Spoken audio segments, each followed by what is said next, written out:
Greetings, beloveds. This is Amy Karen Johnson, the Earth Channel, with another message from Gaia.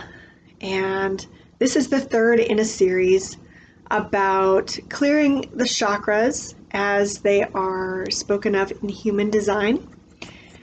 And today's video is going to, I think, represent the biggest departure in the interpretation that I have found in concert with Gaia, the biggest departure from the way human design typically looks at the chakras and how they connect with the centers. In human design, there are 9 centers.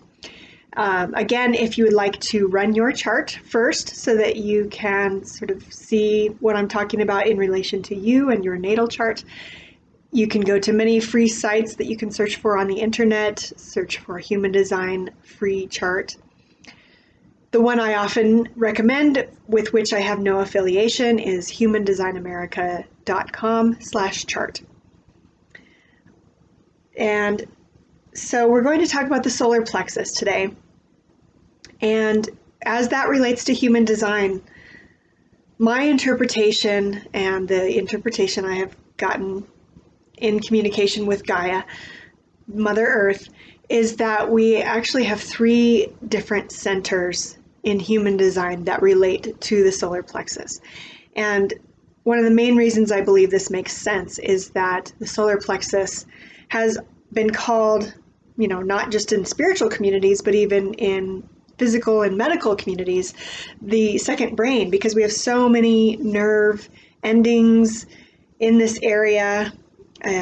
Our digestion, so many different organs, it so closely affects how we feel and even how we think that it's been called a second brain in our bodies. So the center that I'm going to talk about today in human design is often called the will center. It's also sometimes called the heart, which would say it would be 1 chakra up from the solar plexus, but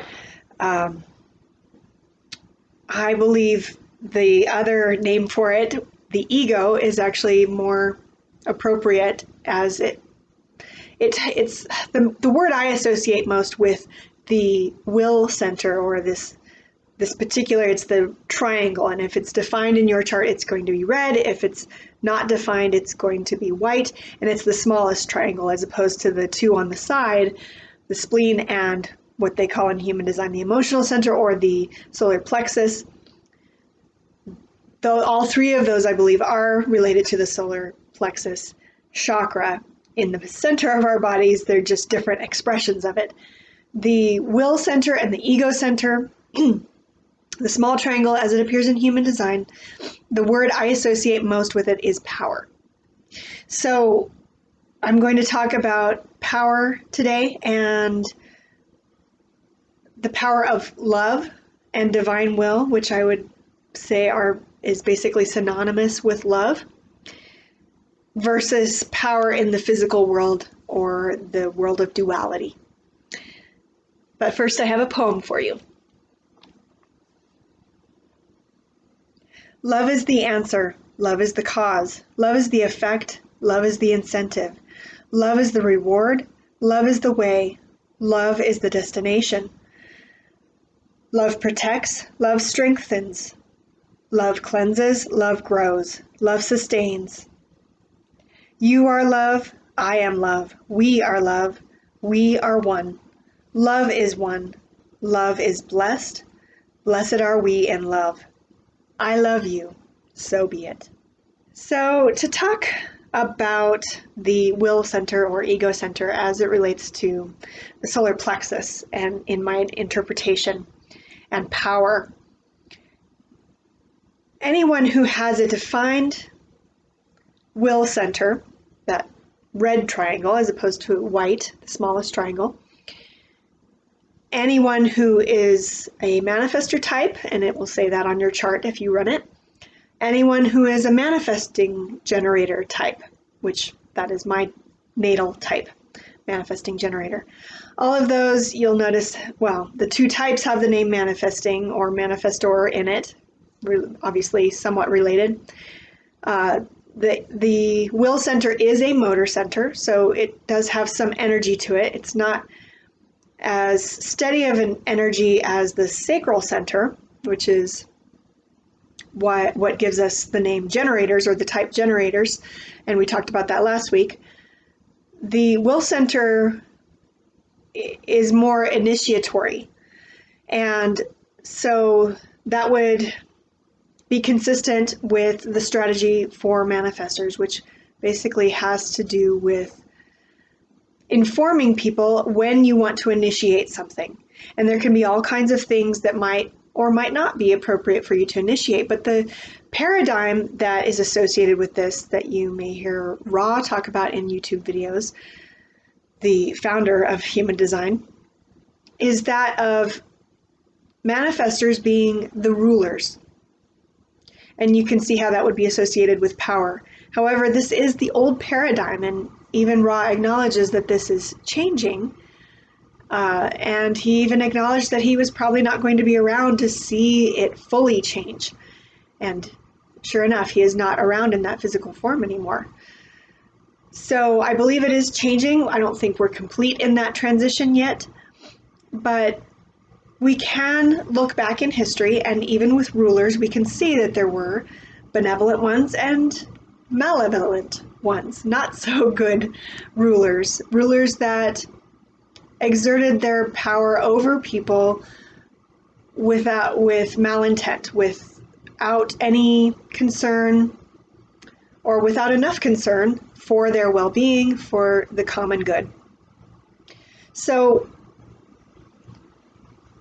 that can be a danger anytime you have a defined will center, anytime you're a manifesting generator, anytime you're a manifester.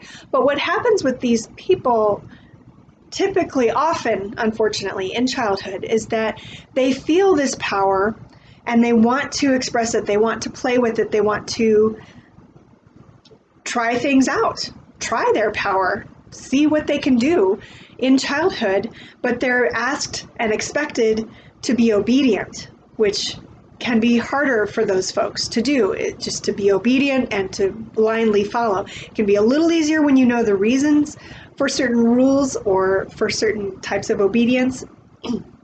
But even then, they really crave freedom. And me being a manifesting generator, I certainly craved freedom. And the way I reacted to that, which is not uncommon for these types, is by just trying to dominate, basically, in the accepted realms. So when we were in school, that was being smart, maybe the smartest as much as possible, achieving, succeeding, accomplishing a lot, being productive, and that becomes more important as we go into the workplace and start earning a living. And then, of course, there you get into having more authority and moving up the chain of command, moving up the corporate ladder, perhaps, or having your own business and succeeding in that way. Having your own business does give you a certain amount of freedom.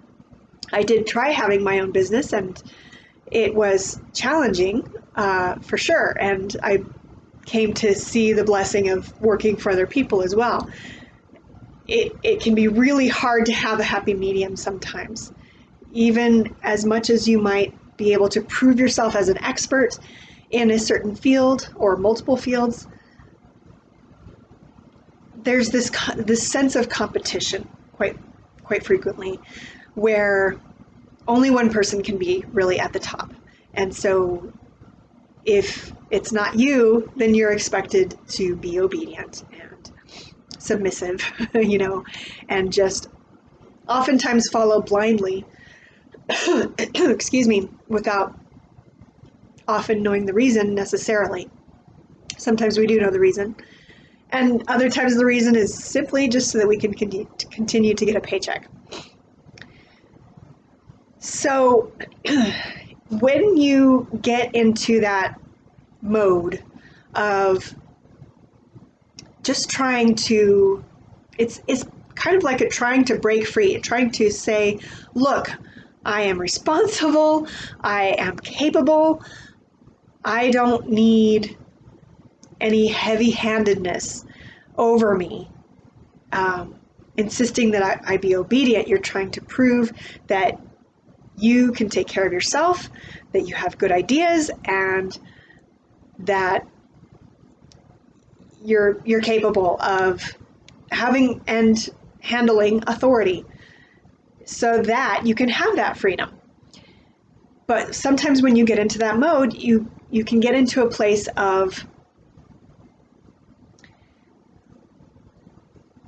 getting addicted to that train of thought, being attached to those goals, so much so that you're blinded to what is the highest and best for other people who may be concerned. And this is where the strategy comes from, of informing people. But sometimes informing is not enough. If you can manage to take control of a situation that only affects you, great, by all means, go do it. But if you take control and have power in a situation that affects others, the most benevolent rulers in history, of course, are always going to be seen to have had concern for the well-being of those others who were affected in their kingdoms, in their tribes, in their clans. And unfortunately, we may not even know of some of those leaders because they didn't all make it into the history books. So just think about those differences and have compassion for others who may have been different. I certainly learned, and in some cases the hard way, to realize when my actions were adversely impacting others. Even when maybe my intention was that it have only good effects, if I didn't get someone's consent when they were affected, people don't like that. People can feel violated sometimes, even when it maybe was for their highest good. But if you didn't check in and ask, or at least get to know them enough to understand what's good for them, then they will not like it if you do things that affect them just because you had the power, just for power's sake. So let's get into the meditation from Gaia. It'll be a little bit similar to the previous 2 weeks, and just clear this center out. So I'll invite you to take a few deep breaths.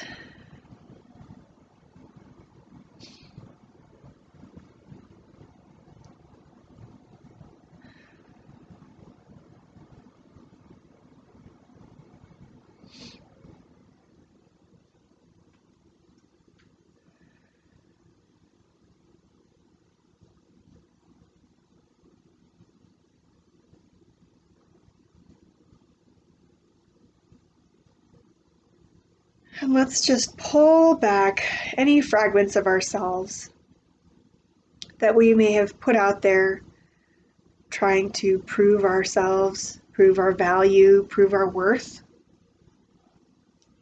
And let's just pull those back into ourselves, those ways that we are attached to having value, maybe even involved with the image of ourselves to others.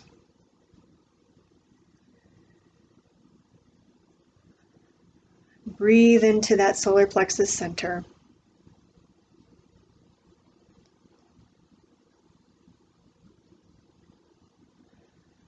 And let's feel energy come in through our central channel from source, down through all the chakras, down into Mother Earth, and then feel Mother Earth bringing that energy back up and nourishing this center. And in this place, we recognize that the only power we ever need is the power of love. When we love, we recognize what is healthy for ourselves. We love ourselves. And we recognize when we have impacts on others. We're mindful to only engage in those actions, those initiations, where we have checked in with those others to see what they need first.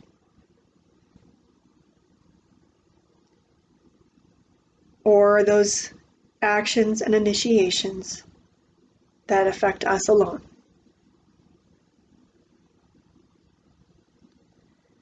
This is a very good center for moving energy when it has been stuck. It has an impact, and that impact can be good.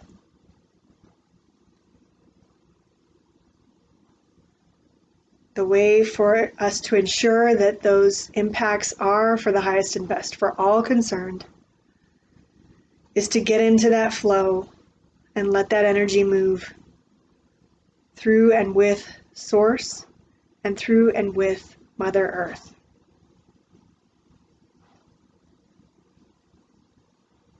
And in ourselves first.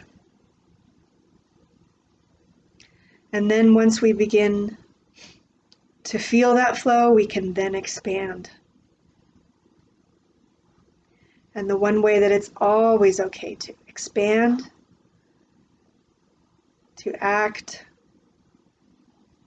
and to initiate is always in love. And that's because we can always send out love without attachment, without any concern for what we get back. Always just wishing ourselves and others well.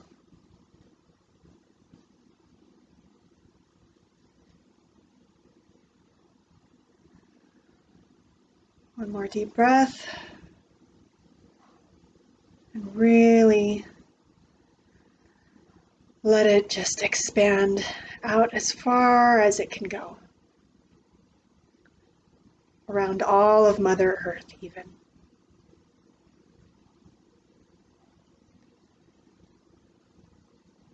And ground it in down through our feet as well.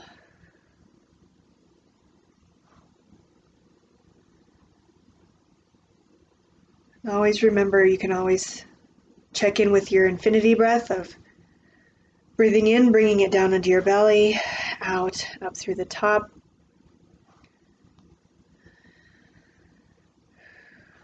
And just get that flow going, get that energy going. Helps us see everything more clearly. And don't forget to drink lots of water. Namaste, beloveds. Thank you for joining me.